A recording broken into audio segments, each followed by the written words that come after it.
Suspect in Gibbs Williams killing dies in hospital after falling ill in lockup. Hi again and welcome. This is Links 007 Welcome TV to Links 007 TV and we'll be right back News with the full Report, details. providing you with the best in local and international news updates.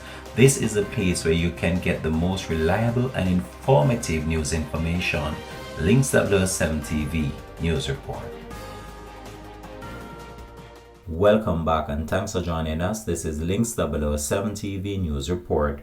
One of three men charged for the October 2023 murder of Gibbs Williams, vice principal of G.C. Foster College, died Monday morning in Greater Portmore lockup in St. Catherine. Links 007 TV News was informed that the prisoner Jerome Hayes became ill in the lockup and was rushed to the Spanish Town Hospital for treatment, but he was pronounced dead on arrival at the medical facility. Hayes was among three men charged for the murder of the well-known educator. The 55-year-old sports administrator was fatally shot outside a medical facility in Portmore, St. Catherine. It was reported that on October 6, 2023, Mr. Williams was in the car park of the facility when he was attacked and shot multiple times.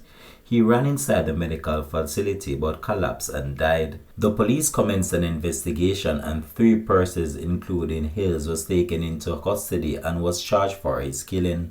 Links 007 TV will continue to track this story and have more details to come on this in a later newscast. Thanks for watching.